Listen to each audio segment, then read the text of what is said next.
sabem que eu gosto de pedir, mas sabem também que gosto muito mais de ganhar. Agora eu quero que vocês alaviem a felicidade dos velhinhos quando recebem no final do mês a sua feirinha, que vocês proporcionam essa felicidade.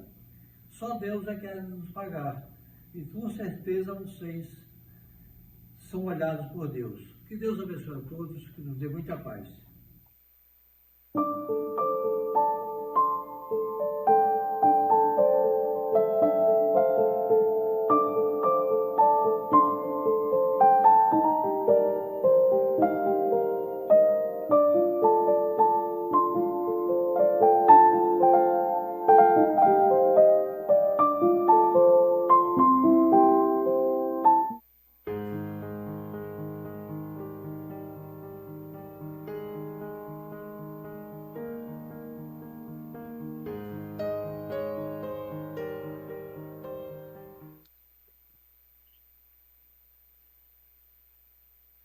Olá, sejam todos muito bem-vindos a esta reflexão do Evangelho, conforme a esclarecedora doutrina espírita, organizado e produzido pelo Pronto Socorro Espiritual Bezerra de Menezes, o Prozebem, em Aracaju, Sergipe, Brasil.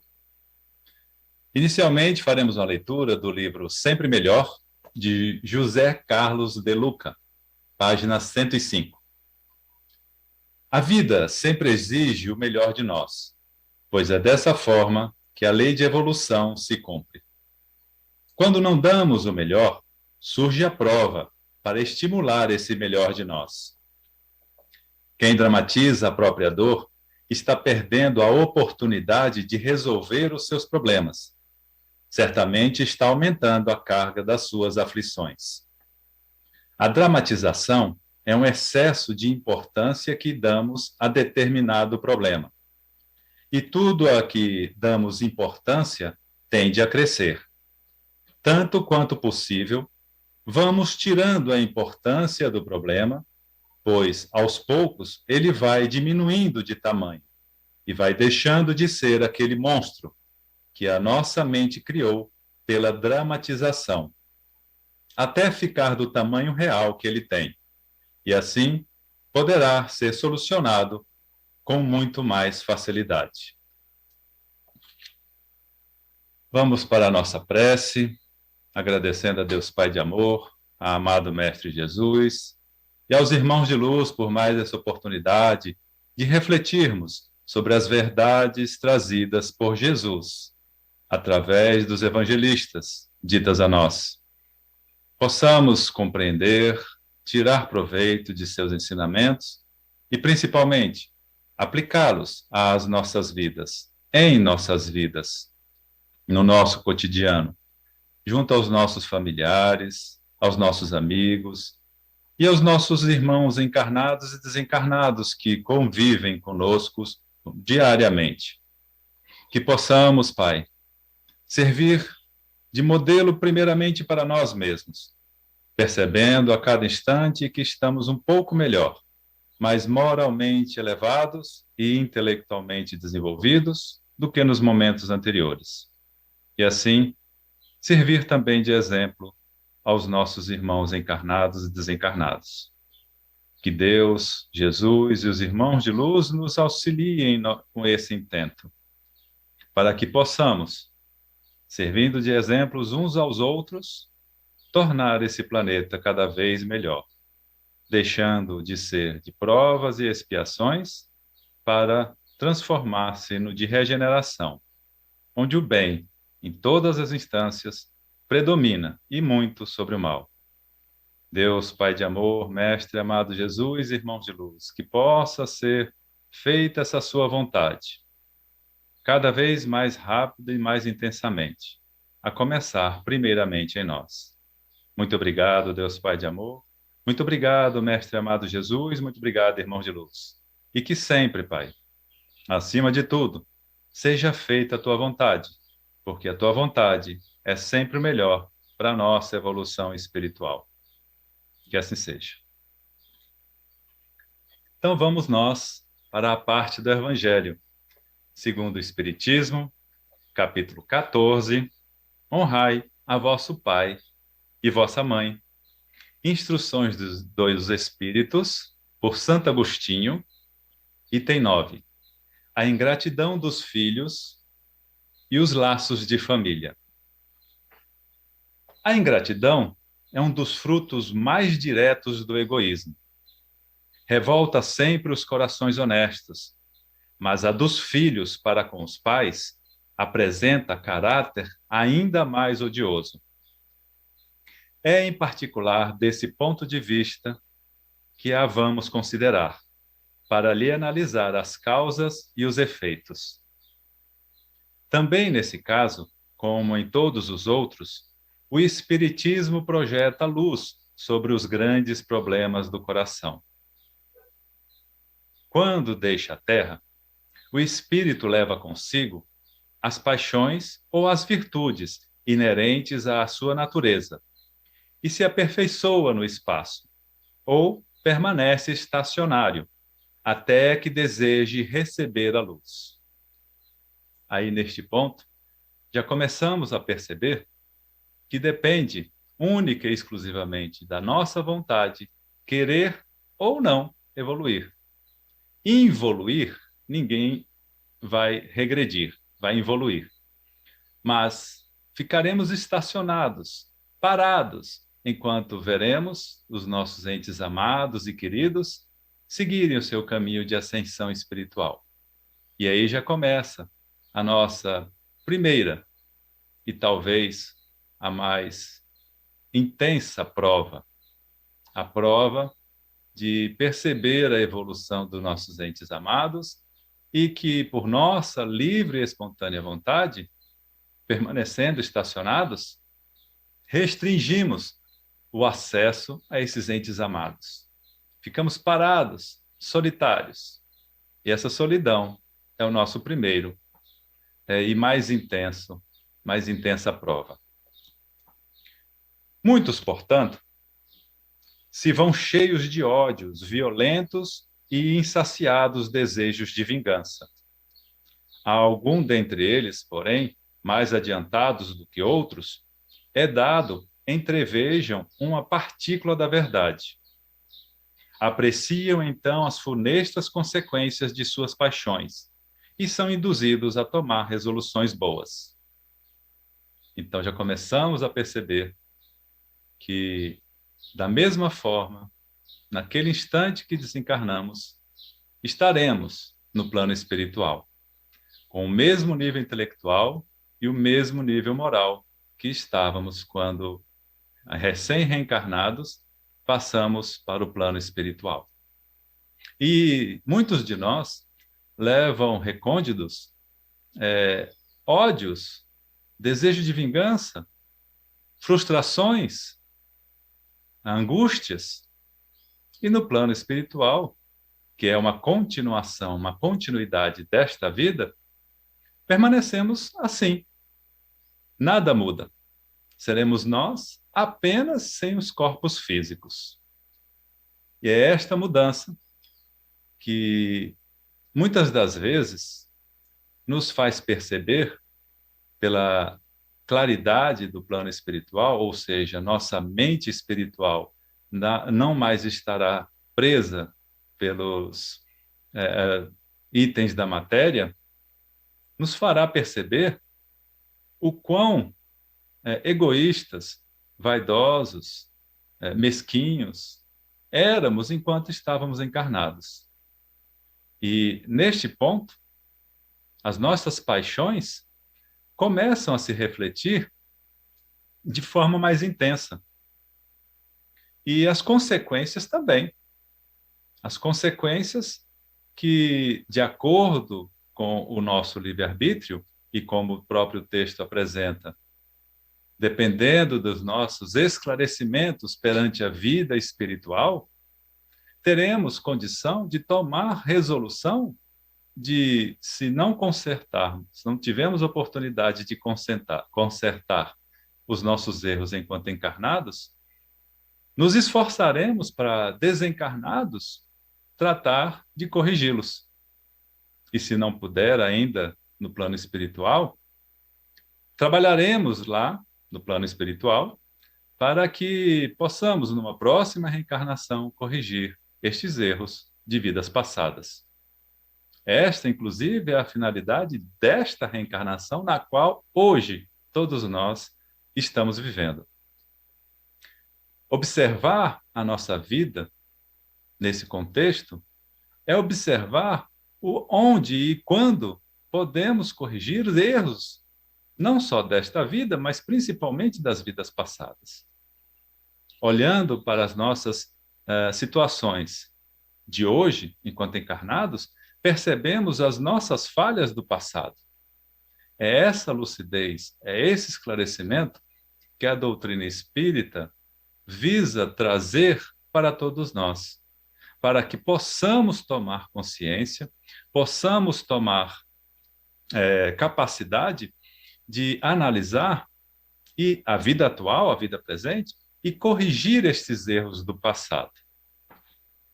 Então, aqueles que se esforçam, né, para tomar as boas resoluções, a partir do conhecimento da vida espiritual, continuando no texto, compreendem que, para chegarem a Deus, uma só é a senha: caridade. Ora, não há caridade sem esquecimento dos ultrajes e das injúrias. Não há caridade sem perdão, nem com o coração tomado de ódio. Então, mediante inaudito esforço, conseguem tais espíritos observar os que a quem eles odiaram na terra. Aos vê-los, porém, a animosidade se lhes desperta no íntimo.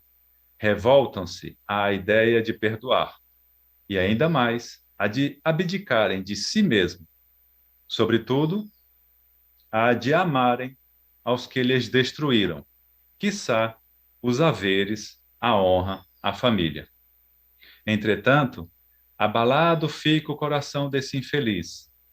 Eles hesitam, vacilam, agitados por sentimentos contrários. Se predomina a boa resolução, oram a Deus, imploram aos bons espíritos que lhes deem forças no momento mais decisivo da prova, denotando aí a importância dessa tomada de consciência da verdadeira vida, da vida espiritual e da fugacidade da vida presente. E principalmente, dentro já a partir desta vida, entendermos da importância de levarmos uma vida mais leve, mais tranquila e principalmente buscando a harmonia com quem quer que seja com quem convivamos. Continuando. Por fim, após anos de meditações e preces, o espírito se aproveita de um corpo em preparo na família daquele a quem detestou e pede aos espíritos incumbidos de transmitir às ordens superiores permissão para ir preencher na Terra os destinos daquele corpo que acabara de formar-se. Qual será o seu procedimento na família escolhida? Dependerá da sua maior ou menor persistência nas boas resoluções que tomou. O incessante contato com seres a quem odiou constitui prova terrível, sob a qual não raro sucumbe, se não tem ainda bastante forte a vontade. Assim, conforme prevaleça ou não a resolução boa, ele será o amigo ou o inimigo daqueles entre os quais foi chamado a viver. É como se explicam esses ódios, essas repulsas instintivas que se notam da parte de certas crianças e que parecem injustificáveis.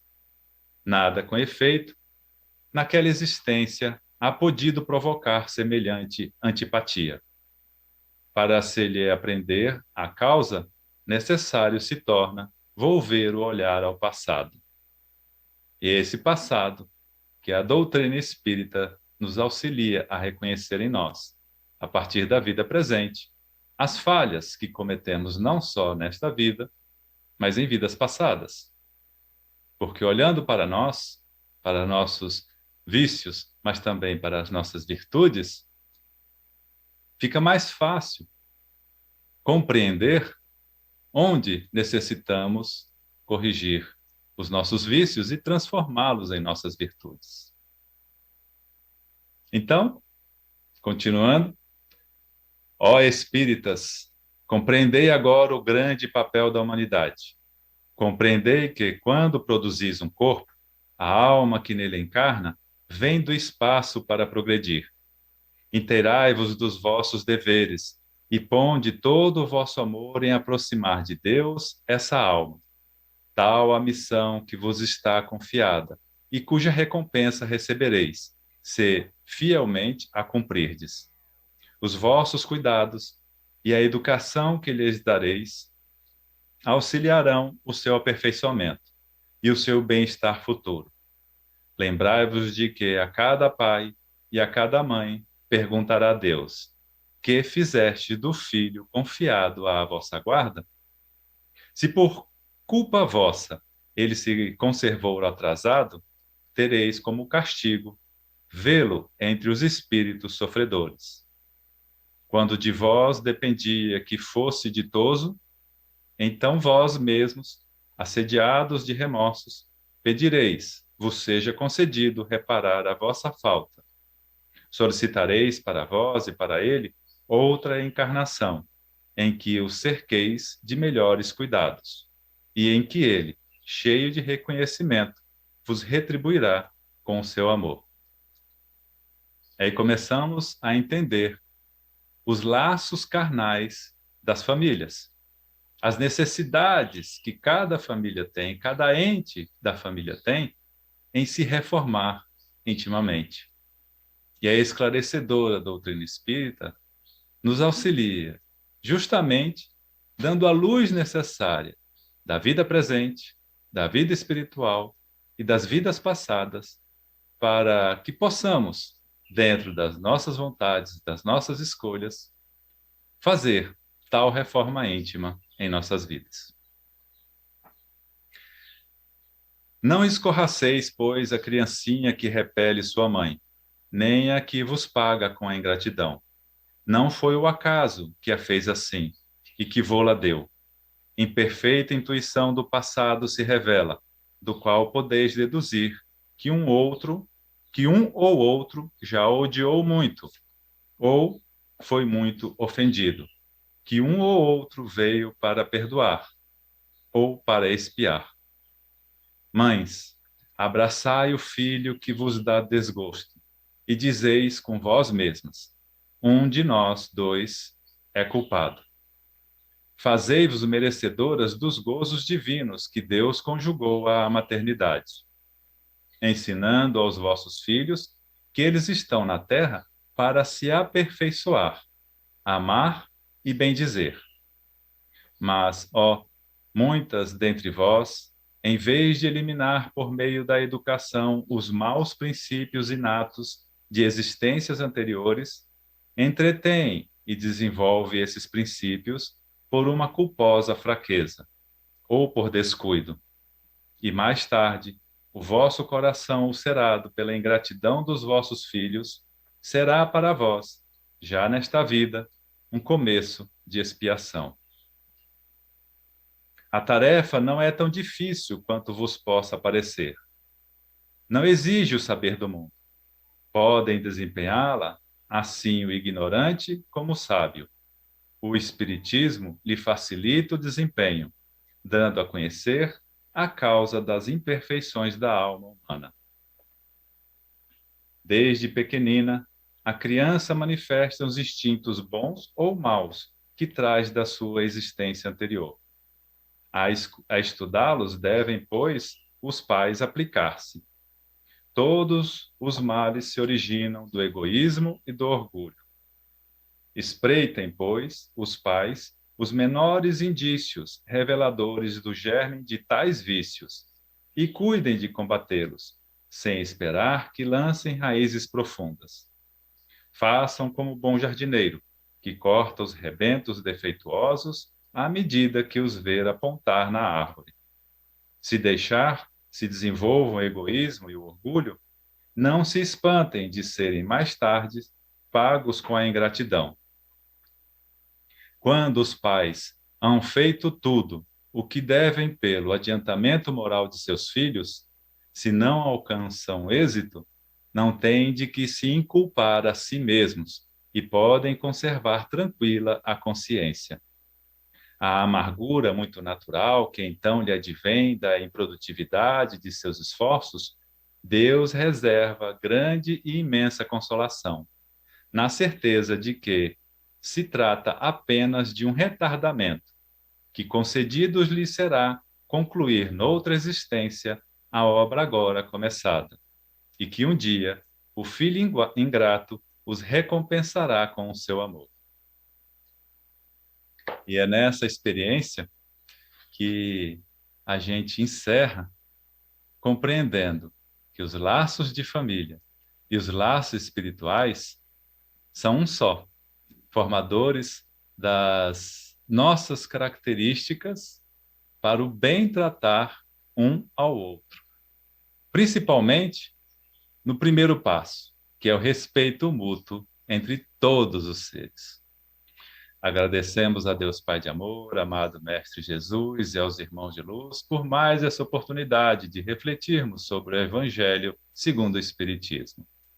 Que possamos perceber em nós a presença divina, o amor divino, a luz divina constantemente em nossas vidas, guiando-nos sempre pelo caminho do Pai em direção a Ele.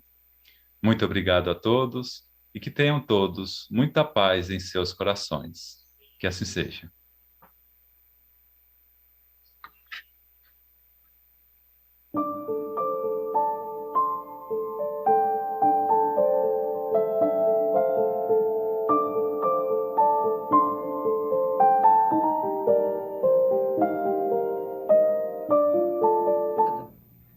Todos vocês sabem que eu gosto de pedir, mas sabem também que gosto muito mais de ganhar. Agora eu quero que vocês avaliem a felicidade dos velhinhos quando recebem no final do mês a sua feirinha, que vocês proporcionam essa felicidade. Só Deus é que quer nos pagar. E com certeza vocês são olhados por Deus. Que Deus abençoe a todos, que nos dê muita paz.